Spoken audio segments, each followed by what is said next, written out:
Greetings from Las Vegas and welcome to the EOG Sports Hour. John Kelly with you on a Wednesday night. Glad to be representing EOG. The three letters stand for Ion Gaming. EOG.com, a website dedicated to the hearts and minds of sports bettors everywhere. You'll hear three voices on tonight's program. Bobby Beghtel, a.k.a. Bobby the Owl. He's in studio with me, sitting alongside. We'll talk college football with Bobby. He was here last week, did an excellent job. He's back again this week with three more plays. For the record, Bobby was 2-1 from his three selections, and I know because I know him pretty well. He tells me about his selections every week, and he had a winning week last week in college football. Not many losers on his card at all. We'll ask him the keys to his success and how he might continue that success into the second week of the college football season.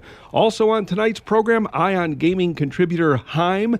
He's now based here in Las Vegas, aspiring professional sports bettor. He was a horse player in the 90s, has switched over now to betting sports, and is making a go of it here in Las Vegas. He's an attorney by trade, a one-time medical malpractice attorney in California, now living here in the Silver State. So, HEIM, you went from the Golden State to the Silver State. That sounds like you're going backwards to me. I guess next would be bronze.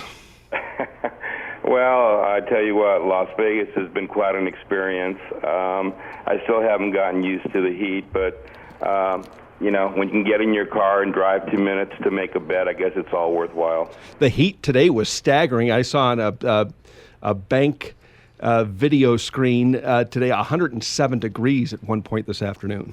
Yeah, it's been real hot. I'll tell you how hot it's been the last couple years I've been here, that I'm actually thinking about going to Cali probably for June, July, and August, probably every year from now on. A lot of gamblers do like to escape in the summer months. I know our friend Ron Boyles always takes off in the summertime, comes back for the fall football season. Bobby the Owl, age 79. You'll be 80 in December.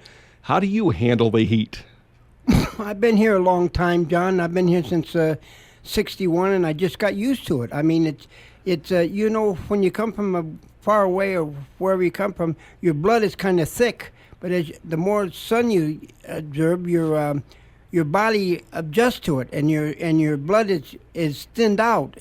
And I'll tell you, when I first got here, in a few years, even in the 80s and the 90s, I really stood it really good, HEIM. But now in the 2010s and 12s and 15s that I'm older, it's a little bit tougher now, to tell you the truth, because of my age. It's a little bit different. But in the beginning, I enjoyed it. 110, 115 didn't make any difference to me. But now it makes a little different. I stay home a lot now. I really do. You can ask John. He knows that I'm a homebody person most always now. And Bobby spent a lot of the summer months inside studying college football. And Bobby, your research paid off. You had a good week one. I know one of your best bets was Western Kentucky plus the points against Bowling Green. You took a great number, too. You had Western Kentucky plus 8. Right, yes, sir. And it was no contest. Western Kentucky won going away. And I took was a good play for me, Georgia Southern. I took a nice price, 21.5. I know it went down some, but it just looked like, Georgia Southern, like Western Kentucky. There's teams that, if you study them and look at them, here's two teams that were in the lower division and independents and stuff, and it seems like the AD of them two schools trying to better themselves. Probably have to really do better because the money now. It's all about the money. They gotta attract bigger teams so they can get more money. Because without the money, these football teams that has, I don't know how many now, John, 50 or 60 or something. It takes a lot of money to have a football program these days.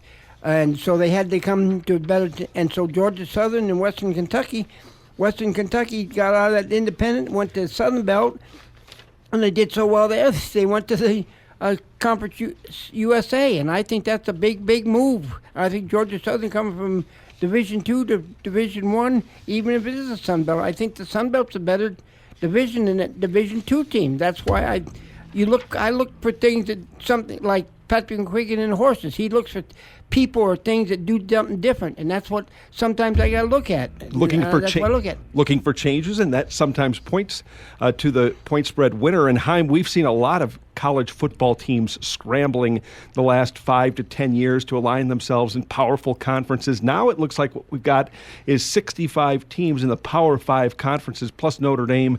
And BYU, I guess, is independent, scrambling for its place on the college football landscape. But now we know why, HEIM, that a lot of these schools were paying $10, $20 million to get out of their conference affiliations. They wanted to get in with the big boys into one of those Power 5 conferences where you'd have a chance year after year to gain entry into the BCS. Right, exactly. And even with the buyouts, whether they're $5 to $10 million, in the long run, when you're in the big power conferences and you get in those big bowls, you're going to make that money back within 3 or 4 years, anyways. And now we hear the college football programs want autonomy from the NC2A. They want to be able to operate individually and possibly pay the players. It's an interesting time in college football. The power struggle is there and has been. The struggle for power has been going on for the last 4 or 5 years in a serious way. Yeah, and I wonder exactly. I'm not sure how far that Northwestern lawsuit has come, but it's almost ridiculous. You have these college players now that bring so much money to the university, and maybe within the next 4 or 5 months, you're going to have McDonald's people flipping burgers making $15 an hour. Yet you have these college kids that bring so much to the university that basically get a scholarship for their education, their books paid, and that's about it. So it just doesn't seem fair. How did you do in week 1 of the college football season, HEIM? I only bet one game, and I lost. I took Boise plus the 11. I've kind of revamped my whole thinking on college football. Number one, I don't really like to throw my work product away for Major League Baseball. I spend so much time, and I kind of stick with that a little bit. But I figured Dr. Bob, if Dr. Bob doesn't really get serious with his numbers till week 4, then I go, that's a good starting place for me. I really don't get real serious with college football till about week 4. That's when the numbers are more mature and more stable. But aren't the market numbers more mature and stable at that point in time, HEIM? I would think the artist in all of us, we want to attack early because that's when I think the market's the softest. I would think, HEIM, that the database handicappers would struggle in September, like Dr. Bob, but the guys who watch the games and know some of the creative angles, I think they would, and know the personnel, maybe most importantly. The turnover happens in college football. I think they have the big edge in early September. Yeah, you might be right. I've just seemed to have more luck actually getting more serious week 4 the last couple of years. You're probably right about that, but then you have to do a lot of homework, and when you got Major League Baseball going at the same time, sometimes there's just not enough time in a day to take a look at everything, especially when you're a sole proprietor like myself. You know, HEIM, I'm a big believer like John. I think the earlier you bet, the better chance you have of winning. I'll tell you why. My theory is that the bookmakers, I know there's quite a few men that make these numbers, but like you say, they study on the top 5 conferences. And if you study, if you're a player like I am, say, for instance, I'm not the only one that does it, but just say my perspective.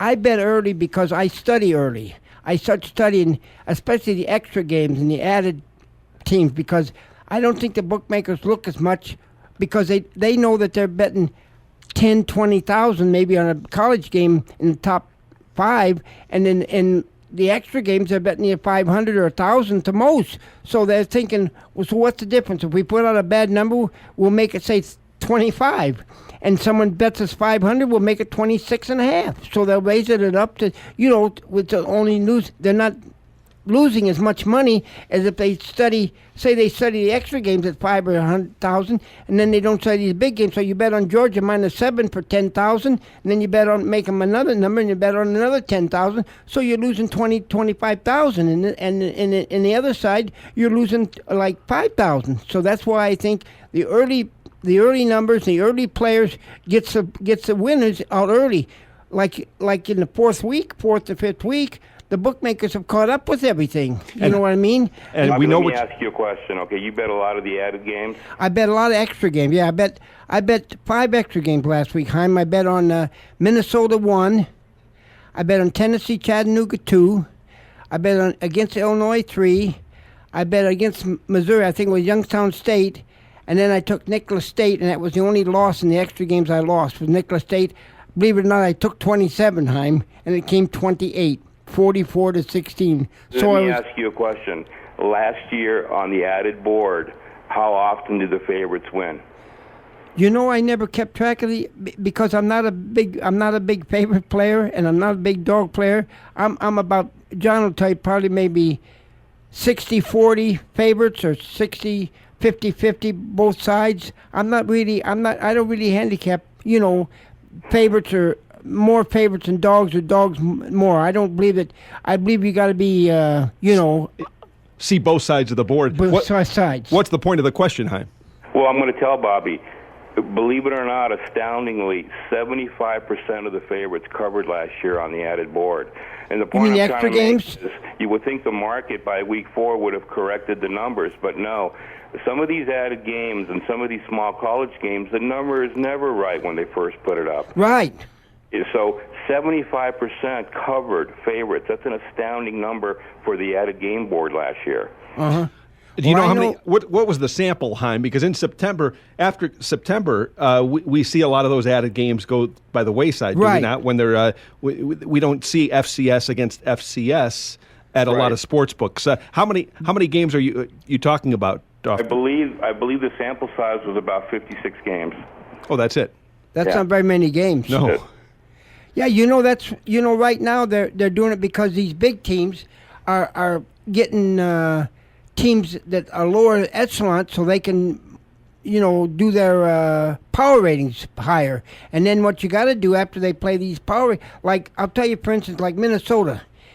Minnesota, my friend, has in the first part of the season they have 4 gimmies, practically. You know what I mean? So they can. And after that, last year and the year before, after they win the first 4 games, they lost in the big games because they weren't prepared for the big tools. They were so used to playing these non-board, non-league teams that they just wasn't ready for the big leagues. You know what I mean?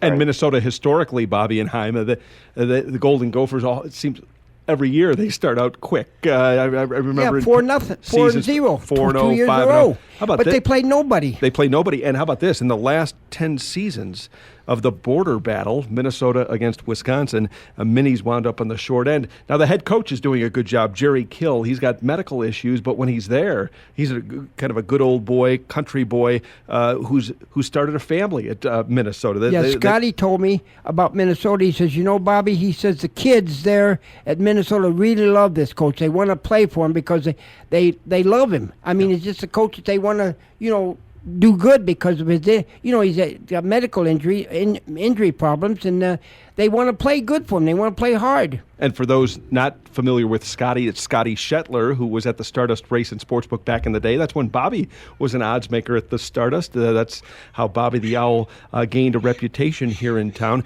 HEIM, what do you think about that Minnesota Golden Gopher program and the Big Ten in general? Bobby's right. Minnie starts out quick, but boy, when they get into the Big Ten competition, they've struggled. Yeah, they're definitely a down conference this year, and I believe Whiskey's quarterback got hurt. Are they not going with a backup quarterback this week? That's right. They are. I think Stave is hurt, yeah. Yeah, Stave, yeah. And, of course, you have the quarterback for Ohio State out for the year.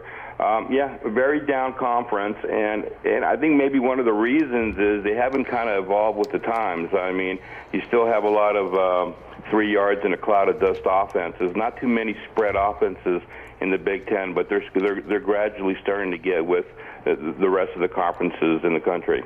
Well, what a big showdown on Saturday. It might be the game of the day. Well, in fact, it is. USC Stanford's an excellent Pac-12 conference game, but I'm more fascinated in the non-conference game between a Pac-12 rep and a Big Ten rep. It's Oregon against Michigan State. Bobby the Owl, Oregon, I saw was a 12-point favorite over Michigan State. Money's coming in for the underdog Spartans. That's a fascinating handicap. Oregon's speed and finesse, or actually speed and scheme against Michigan State's power and positioning. Mark Antonio preaches assignment football.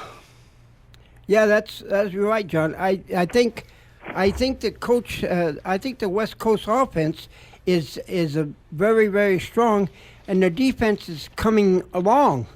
Whereas Oregon, they seem to want to play quick and fast, and they want to play. They want to play They want to play a lot of downs. They want to score. If you score, it's all right with them because they think they can outscore you. That's their theory. We can outscore anybody we play. That's why their defense is not that great. It's coming better and better every year. Last year it was pretty good too. They played pretty good defense, but the coach teaches offense. That's the thing. Like there's some college basketball coaches who do the same thing.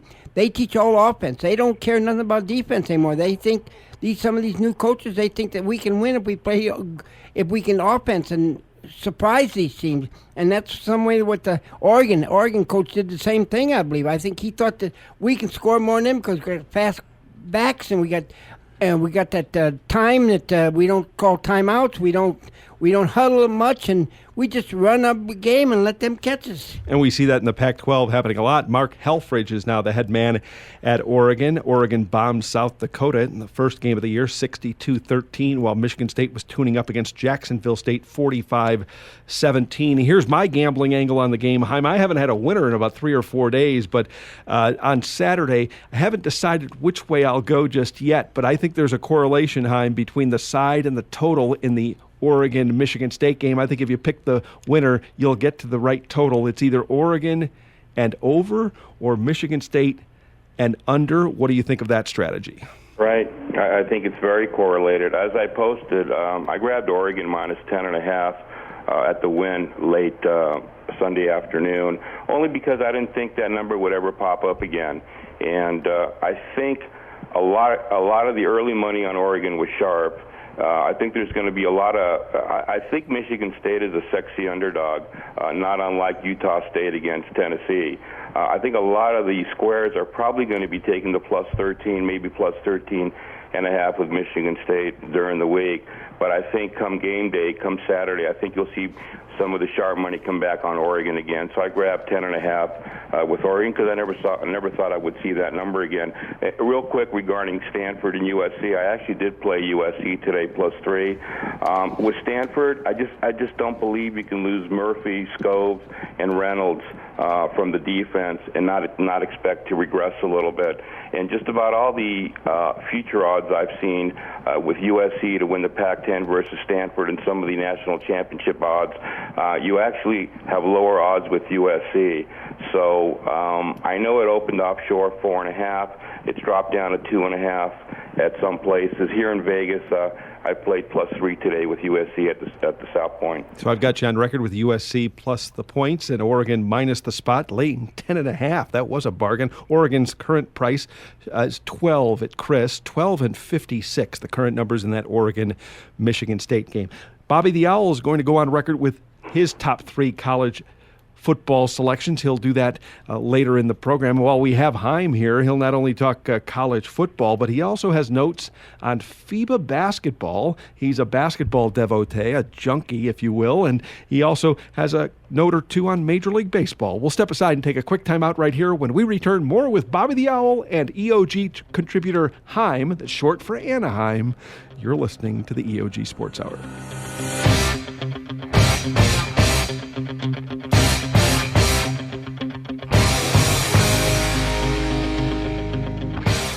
There's no such thing as a sure thing, unless you're talking about Ion Gaming.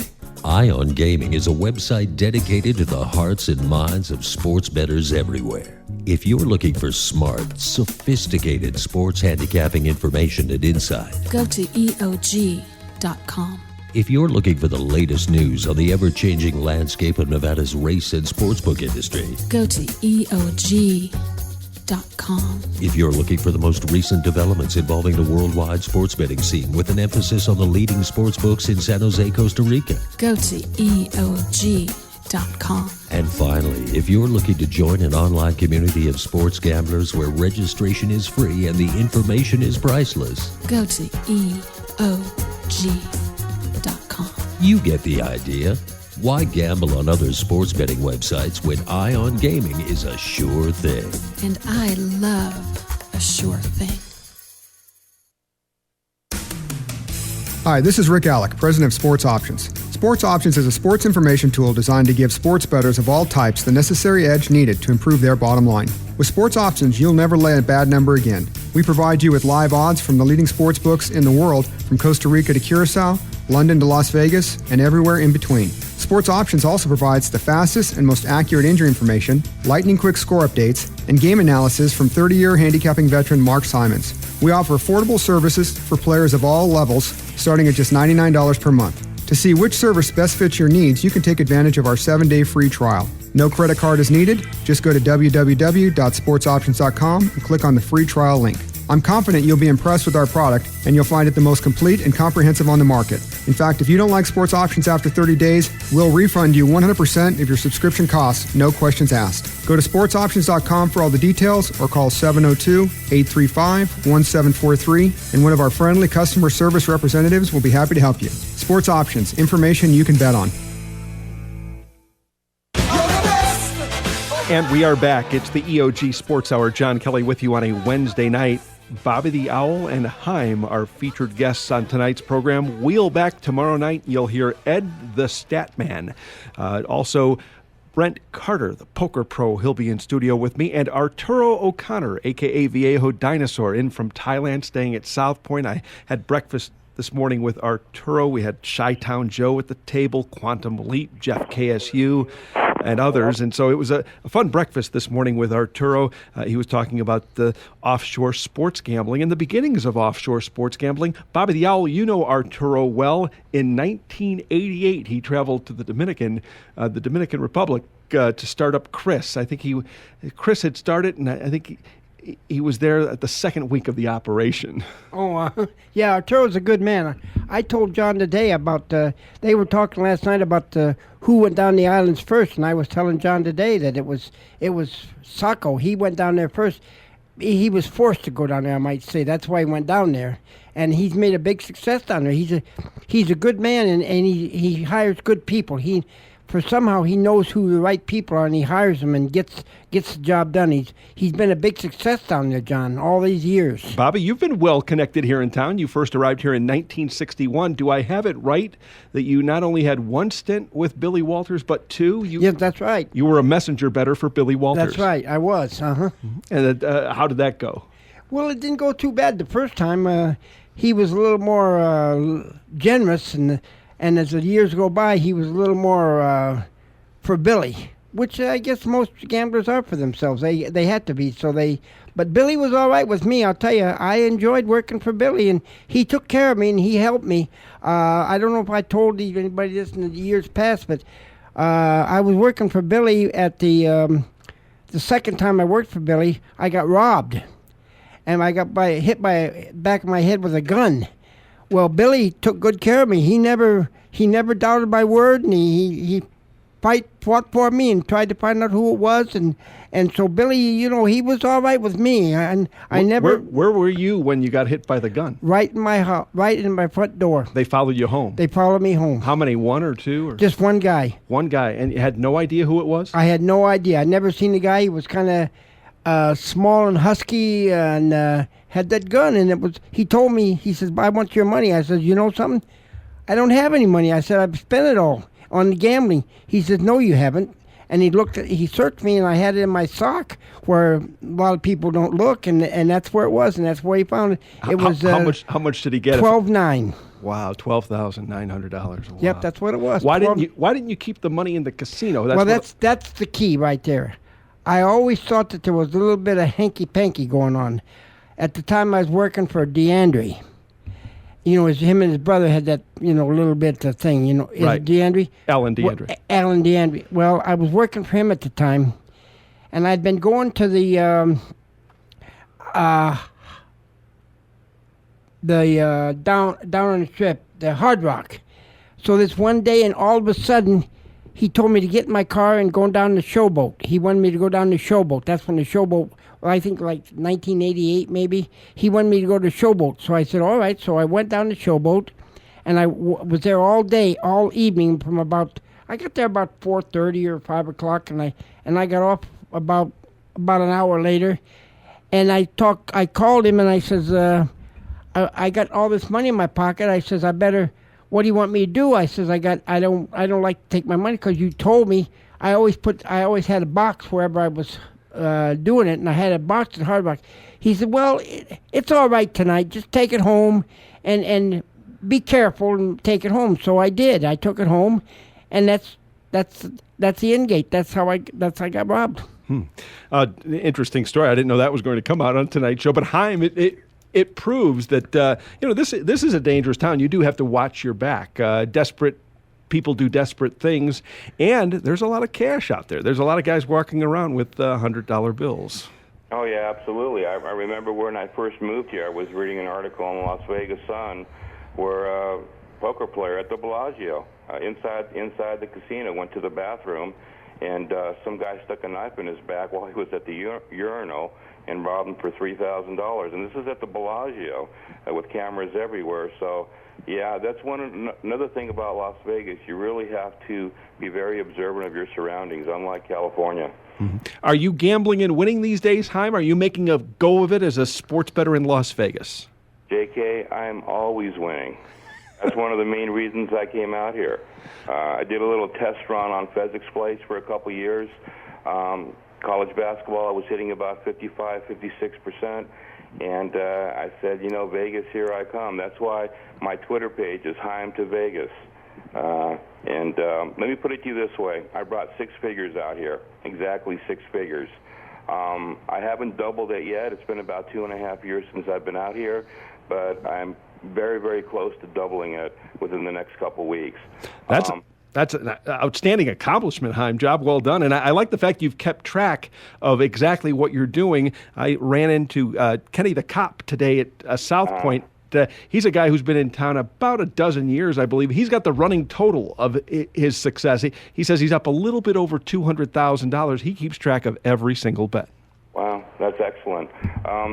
One of the problems I've really had, with the exception of college basketball, I have made some big runs with college basketball, some 9-1 weeks, some 7-1 days. Only in college basketball have I been able to make some good runs.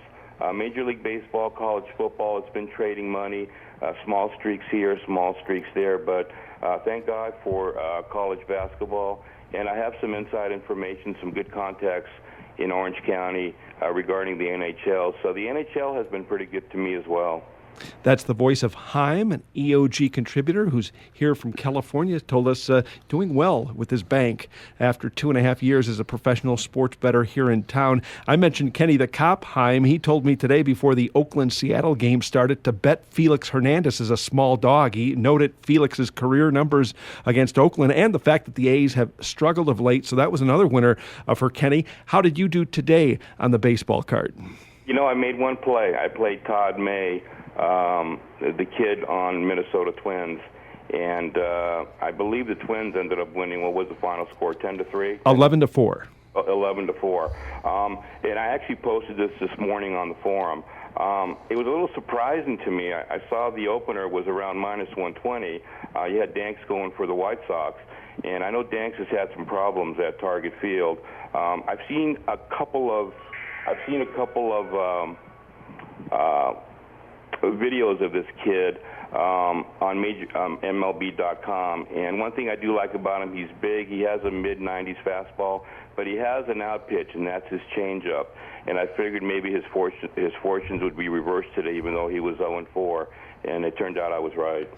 Alan Dinkinson well, actually, he didn't say it on the program last night. He told me, I don't know if it was before the show or after the show, that was the highest total this year at Target Field. Pinnacle opened up the total 9.5 under, minus $1.15. Some money came for the under, but it hinted the fact that could be a slugfest between Minnie and Chicago, the fact they set such a high total and it went flying over at 11-4. Dink did go on record with one play for tonight's action. He went under in Houston, talking about McHugh, the pitcher for the Astros. McHugh was outstanding tonight. If you watch the game, 7 2/3 innings, allowed 1 run on 4 hits, 8 strikeouts, no walks. The Stros defeated the Angels 4-1. The game was safely under the total. EOG contributor Hustle Double also had that. He's our Grand Challenge participant this month, so good luck to a young man who I like. He's smart, sophisticated, and really makes a good run at trying to gamble gamble and win, and that's what we're looking for at EOG. So hustle double tip of the cap to you. And Computer Bob last night, 2 plays, 2 winners. He said bet the Cubs as a small dog. A final score at Wrigley, Cubs 6, Brewers 2. He also liked the Baltimore as a solid favorite in the neighborhood of 2 to 3 or $1.50. Miguel Gonzalez was good tonight against the Cincinnati Reds, blanking the dead Reds at 6-0. So a lot of winners on last night's show, except for yours truly. I had Indiana minus the small spot against Chicago. Chicago able to win that game outright. HEIM, you've zeroed in on some WNBA winners this season. In fact, you've got a ticket in your pocket on the Phoenix Mercury at odds of 7.5 to 1 to win the WNBA title. Something tells me your bank will grow from that ticket. Yeah, I actually picked up on a few things with them late June. I was really impressed with them, and I got that number right before they hit that big winning streak. They had won about 4 or 5 in a row. But I noticed their new coach, Brondello, had really instilled some life in the team, and they were moving the ball around a lot better this year than they were last year. And there was a stretch there where they went to Minnesota. They played Minnesota. They beat them by 4 or 5 at their place. Then they came back and had another game with Minnesota in Phoenix, which they also beat Minnesota as well. Then they had a game with Tulsa literally 2 games later, and you think they would have a big letdown, and they ended up beating Tulsa by 11 or 12 points. And I think at that point they had won 5 in a row, and that's what I thought, this team really might have a legitimate shot to win this year, the whole thing. You're listening to the EOG Sports Hour. John Kelly with Bobby the Owl and HEIM. We're going to go on record with selections on tonight's program. Bobby has 3 college football plays. HEIM has a total of 3 plays as well. He'll go on the record with a college football play, a FIBA basketball play, and a Major League Baseball selection. HEIM, let's go to the MLB card for tomorrow. What do you like? I like Toronto Blue Jays and Mark Burley. Why the Blue Jays? I follow a lot of Mike Lee, the former tout and Major League Baseball aficionado. I follow a lot of his principles, and tomorrow Toronto has a chance to sweep the entire series. And one of the better subsets in Major League Baseball is taking the road dog that has an opportunity to sweep a series. Here you get Burley at plus 120. He's a ground ball pitcher. Tampa Bay is mostly a ground ball hitting team this year, and add more to insult. I think Jennings is actually leading off tomorrow. He's more of a ground ball. He's more of a ground ball hitter than the left-handed hitter that they have in the lineup now. So I think it's a great opportunity. Plus, Ordozzi has lost about a mile off his fastball. If you go to Fangraph, you can actually see that his second-half velocity has dropped a full mile per hour. So because of those reasons, especially the road underdog subset to sweep the series, I give Toronto a really good shot tomorrow. And getting up plus price too, it's betting number 959, Toronto and Burley, plus $1.25 over Tampa and Odorizzi. Will root you home there. HEIM, what about your FIBA basketball release? Big game tomorrow. I know basically just about everybody has clinched their groups today. Spain clinched, I think Greece clinched, USA, of course, clinched their group, and I think Slovenia actually clinched their Group D when they beat Angola today. But there is a big game tomorrow. It's going to be Slovenia versus Lithuania. Lithuania was -3 most of the day. They dropped down to -2.5, I believe, at Pinnacle about an hour ago. With Slovenia, you have the Dragic brothers. You have the point guard from the Phoenix Suns, and then you have his brother, the 6'5" swingman. I think Lithuania has too much size for them.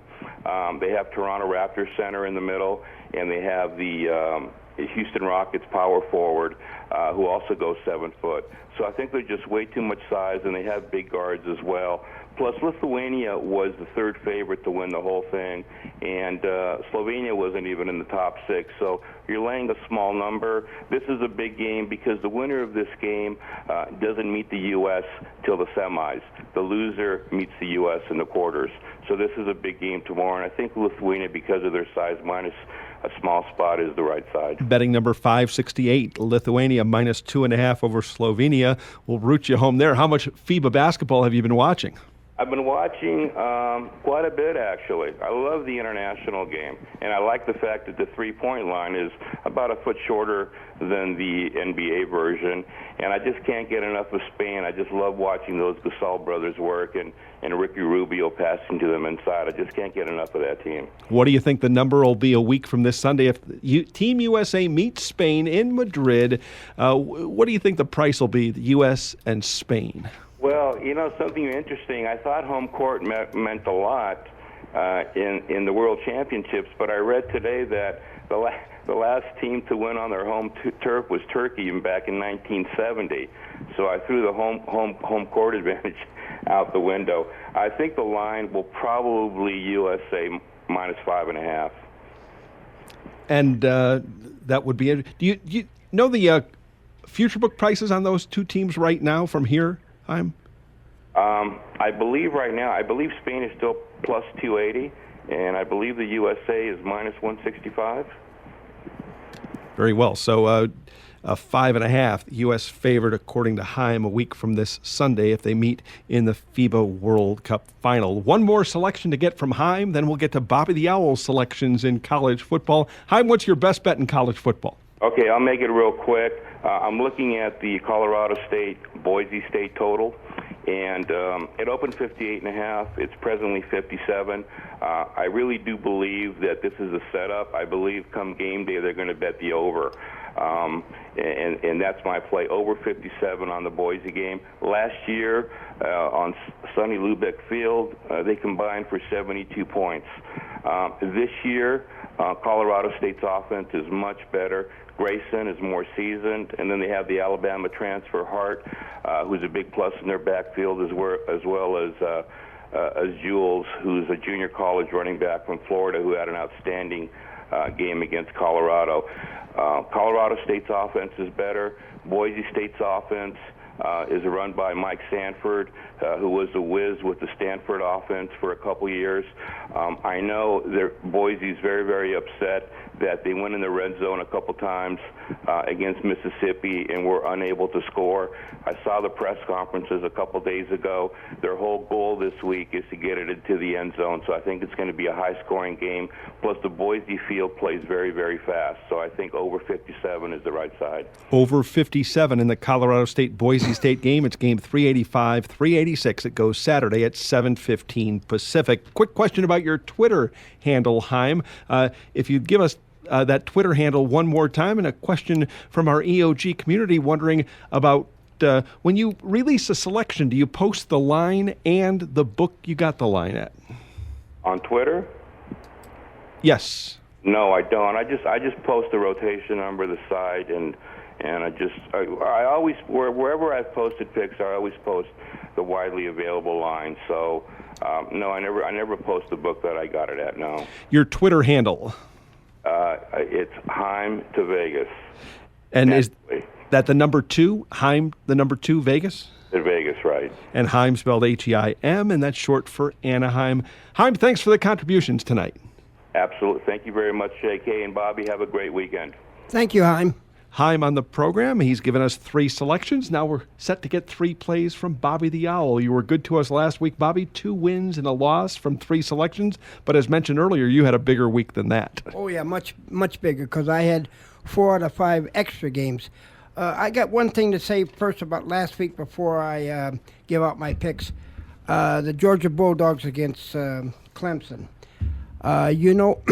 What impressed me about that game, they had 21 points in the first half. Clemson did. Clemson had 21 points in the first half, and they played like they were going to play well.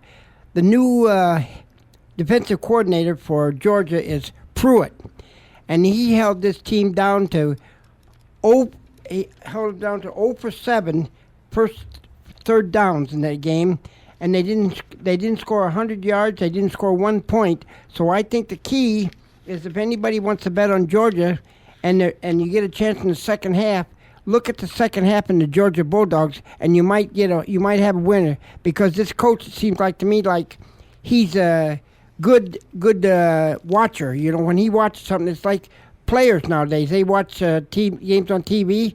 They go to the second half. The other team, that used to do that 2 years in a row. Last year and the year before, the Iowa Hawkeyes did the same thing. They didn't play very, extra good in the first half, but they come out swinging in the second half and held these opponents to very low scores in the second half. So I think watch these games and you can learn something on these defensive coordinators. Yeah, pick up the profile of a team. Some teams start slow, finish fast, and the Georgia Bulldogs might be an outstanding second-half team this season. Mark Richt is the head coach there, 14th year. As Bobby mentioned, Jeremy Pruitt in his first season as a defensive coordinator, they completely throttled Clemson's offense in the second half. And another thing about Georgia in the second half, Bobby, Todd Gurley, the running back, he gets stronger as the game gets longer. They didn't use him a lot in the first half, but in the second half, they pounded Gurley and Clemson. I think he's one of the top candidates for Heisman. 293 all-purpose yards for Gurley. And he went 100-yard kickoff return back, too, didn't he, for a touchdown. So he's a quality player, and he's quick, and he's a quick player. We'll talk about some of my plays for the... I'm betting on Arizona this week. I know the number is 7. I made the game 10, and here's what people... I'm not sure they really studied this. Arizona team, they had that quarterback from Gorman. Do you know that the Gorman quarterback had 25 for 41, 4 TDs, no interceptions, and all in all, he also ran for 60 yards.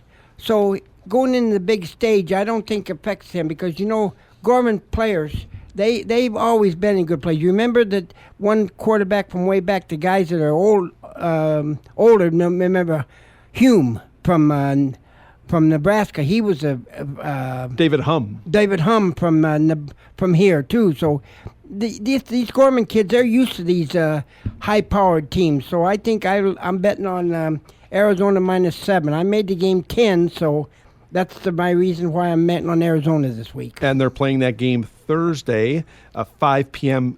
kickoff. They're playing it at the Alamodome in San Antonio. What do you know about the UTSA program? They're the Road Runners. I know Larry Coker is the head coach. Why fade UTSA? For the main reason, I'm a believer in Jeff Sagan's power ratings also.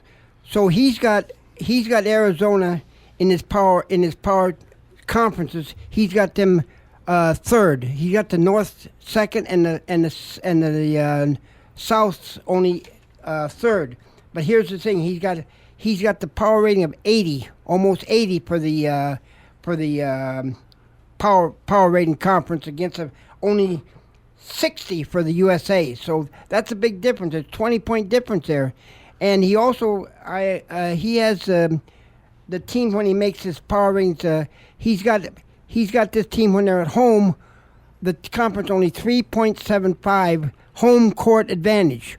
Well, you don't have that home court advantage. You got it like a neutral. It's like a neutral. So I made it like a 2 maybe 1.5 or 2. I made it. So I made him. That's why I made them Arizona 10 over this team. The first of 3 plays from Bobby the Owl, betting number 301, Arizona, -7, minus $1.14. The current price at Chris, -7, minus $1.14 over Texas San Antonio. Let's step aside. We'll take the final time out of the program. When we return, more with Bobby the Owl. He'll give us the second and third plays on his card this week. You're listening to the EOG Sports Hour.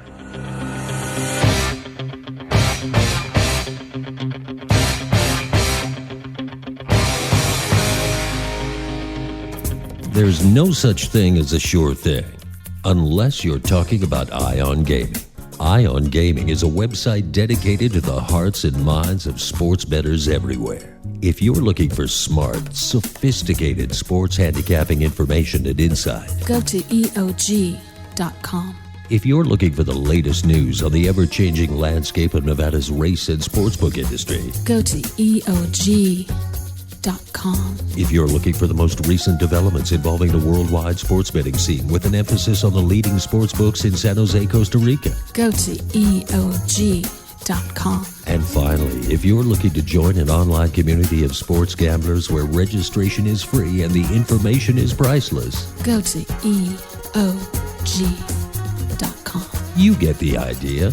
Why gamble on other sports betting websites when Ion Gaming is a sure thing? And I love a sure thing. Hi, this is Rick Alec, president of Sports Options. Sports Options is a sports information tool designed to give sports bettors of all types the necessary edge needed to improve their bottom line. With Sports Options, you'll never lay a bad number again. We provide you with live odds from the leading sports books in the world, from Costa Rica to Curacao, London to Las Vegas, and everywhere in between. Sports Options also provides the fastest and most accurate injury information, lightning-quick score updates, and game analysis from 30-year handicapping veteran Mark Simons. We offer affordable services for players of all levels, starting at just $99 per month. To see which service best fits your needs, you can take advantage of our 7-day free trial. No credit card is needed. Just go to www.sportsoptions.com and click on the free trial link. I'm confident you'll be impressed with our product, and you'll find it the most complete and comprehensive on the market. In fact, if you don't like Sports Options after 30 days, we'll refund you 100% of your subscription costs, no questions asked. Go to sportsoptions.com for all the details, or call 702-835-1743, and one of our friendly customer service representatives will be happy to help you. Sports Options, information you can bet on.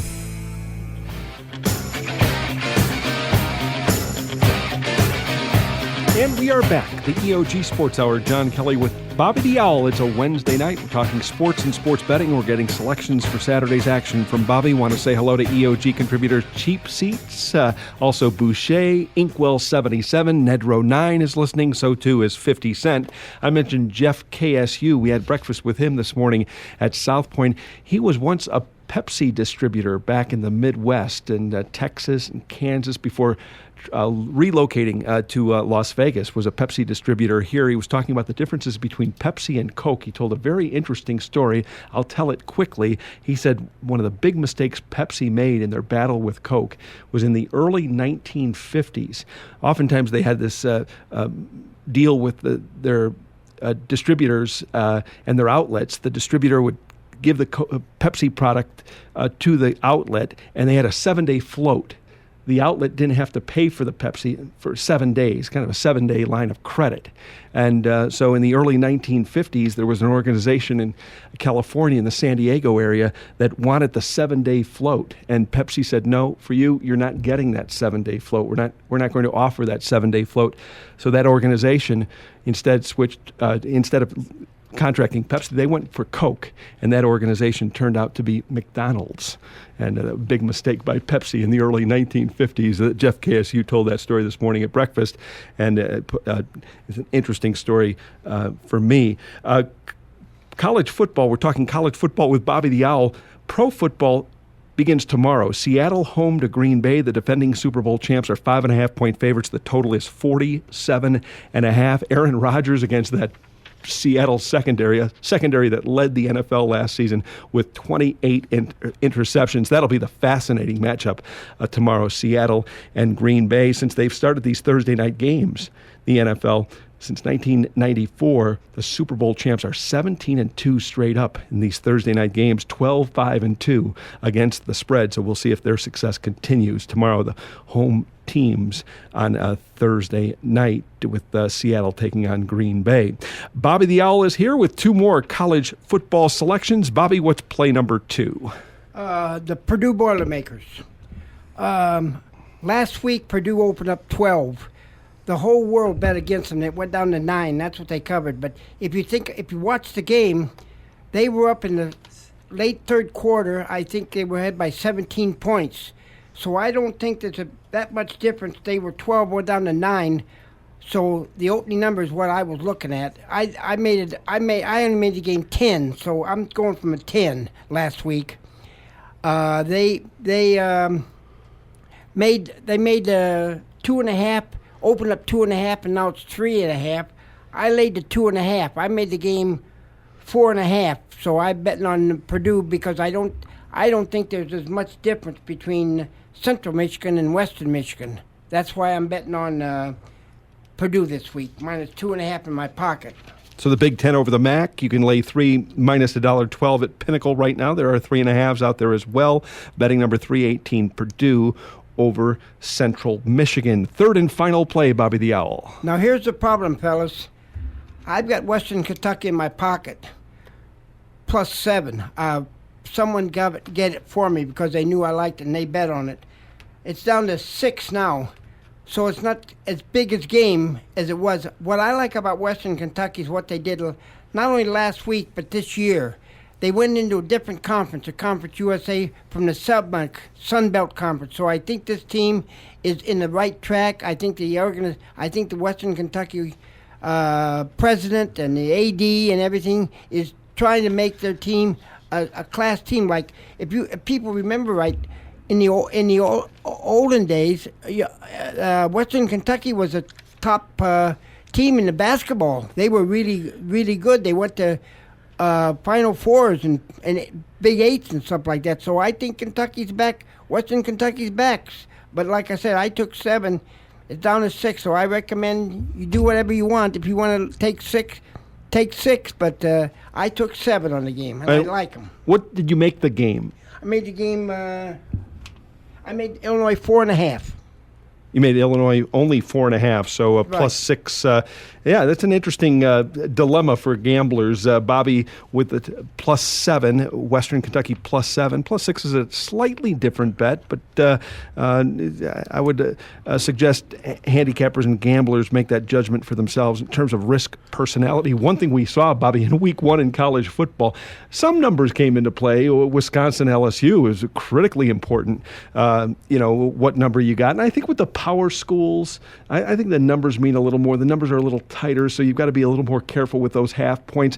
I think in these non-conference games, especially when the numbers get high, the Vandy Temple game was a good example. Every number cashed. I mean, it just didn't matter what the number was. They couldn't adjust it enough.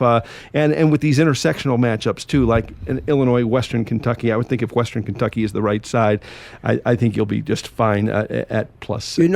If you think about last week, Illinois played a Division II's team and only beat them 28-19, and they win in the fourth quarter. They scored the 11th point, so they struggled. And I'll tell you, our friend Mr. John Kelly is the one that put me on to Illinois. He was the one that told me that he thought they wouldn't be that good this year, and he didn't like the coach. So I read up that team, especially because of what John had said. I probably wouldn't have studied it near as much. I mean, I would have studied. Don't get me wrong. I study all teams, but I put a little extra study in it because of what John said.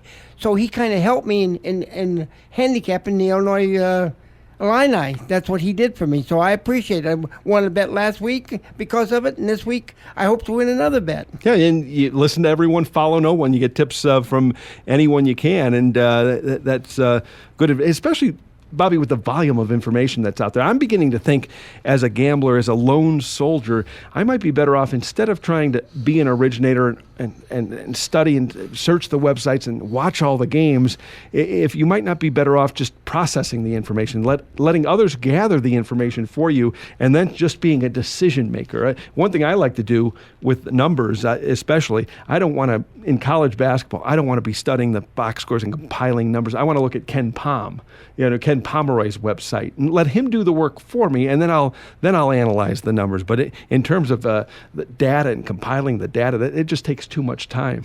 It sure does, John. I've got that Pomeroy on my website. I'm going to look at it next year.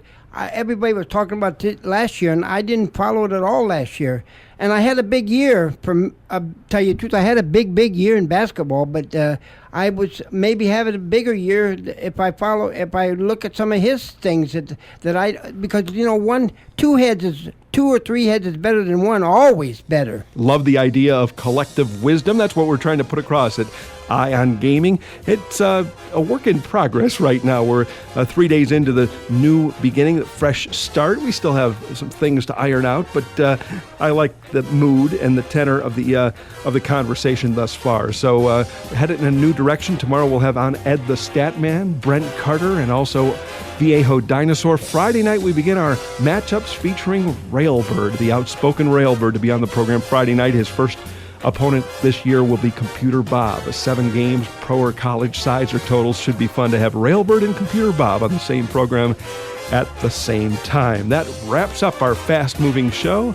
For Bobby the Owl, for EOG contributor HEIM, I'm John Kelly. Thanks for listening. A quick shout-out to Paulie McDonald. Paulie Mack went a perfect 5-0 last week. We'll get his selections next week on the program. Thanks for listening.